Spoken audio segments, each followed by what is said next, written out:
There's been a big controversy over the last 10 years or so as to whether or not stem cells from bone marrow work to repair the heart. And there have been a large number of studies, both in small animal and large animal models, and it's been very confusing and conflicting what the data show. So some studies indicate that there are small degrees of recovery of heart function, but that it's not due to engraftment and differentiation of stem cells. Other studies have shown, more typically the large animal studies have shown some degrees of engraftment. But we became very interested in trying to solve the problem more definitively, if you will, with our study. We used a balloon occlusion technique. We used an angioplasty balloon, and we occluded the mid-LAD for 2.5 hours in an adult mini swine, and that gave a very reproducible anterior infarct of about 25%. We used cardiac MRI, and cardiac MRI has played a very influential role in our series of animal studies because it's enabled us to precisely look at infarct size and not just ejection fraction or chamber remodeling. We used bone marrow-derived mesenchymal stem cells, and for these series of experiments, we used the pig cells themselves. So they weren't autologous from the same animal, but they were from another pig, and so it's an allogeneic MSC injection in the pig model. We did autopsies, so we had a double data set, making it very powerful. We did serial cardiac MRI studies for 6 months, and then at the end of the 6 months, we sacrificed the animals and examined the hearts, and were able to do a correlation between what we saw histologically with the functional data that we had measured in the animals serially over time.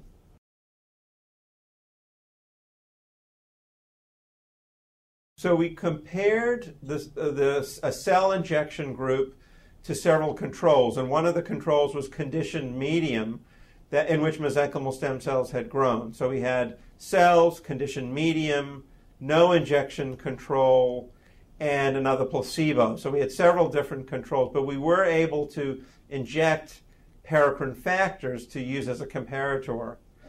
Then, in addition, we went to the next step because we actually measured the engraftment of the cells, and we measured their interaction with host cells. So we could establish that the cells were necessary, but we could also establish what exactly they were doing in the study.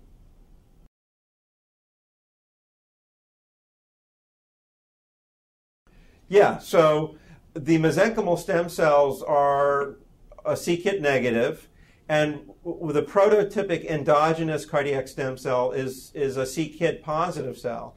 So we were able to measure c-KIT positive. First we showed that the mesenchymal stem cells did not express c-KIT, and then we measured endogenous cardiac stem cells on the basis of c-KIT receptors, and we were able to track the proliferation of the c-KIT cells and the differentiation of the c-KIT cells in the hearts. So very dramatic results. First of all, the animals that got the mesenchymal stem cells had a complete recovery in ejection fraction and had a 50% or greater reduction in infarct size. When we looked at the cellular level, we saw that there was engraftment and differentiation of the mesenchymal stem cells that accounted for about 8% of the new myocytes. But what we saw was a huge proliferation of c-KIT cells that accounted for about 50% of the new myocytes. And we saw those c-KIT cells increase in number. We saw them start to express cardiac transcription factors, showing that they were differentiating. And we were able to track them through a transient amplifying stage where we could track them turning into myocytes, into dividing myocytes. Now, perhaps one of the things that was most exciting to us scientifically to observe was that there was an interaction between the mesenchymal stem cells and the cardiac c-KIT cells, that they actually formed gap junctions between each other. And that led us to believe that the cell-cell connections are crucial for the effect to occur. that it's not just a paracrine release from the MSCs, but they actually need to be present and to interact with the host cells by forming gap junctions.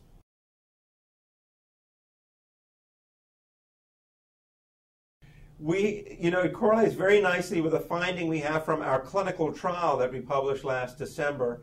One of the most exciting things we observed when we injected mesenchymal stem cells into humans with infarction was a near eradication of arrhythmias.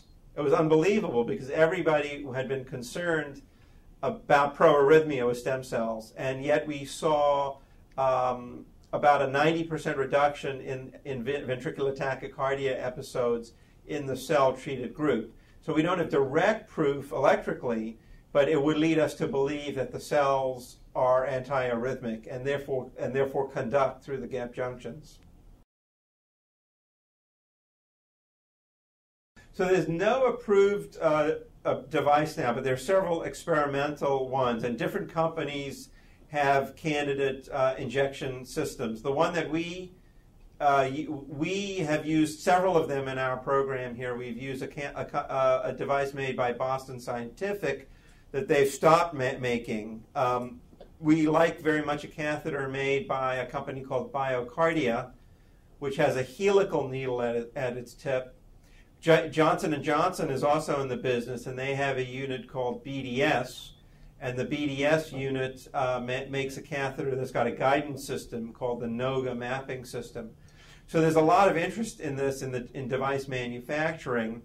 And based on our results and our experience, we can anticipate a day where this becomes a standard therapy in the cath lab. So in the armamentarium of the interventional cardiologist will be expanded to delivery of stem cell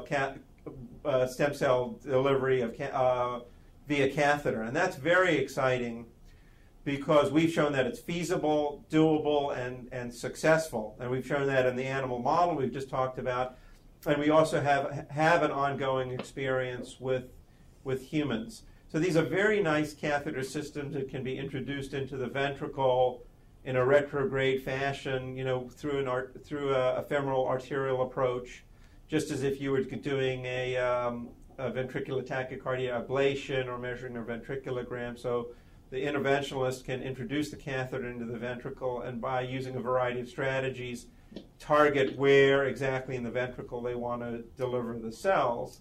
The cells can then be injected directly into the myocardium. And by doing that percutaneously, avoiding any surgery, it's a very, very nice, practical approach. And you could envision this will be like an angioplasty in a few years if it's proven to work in clinical trials.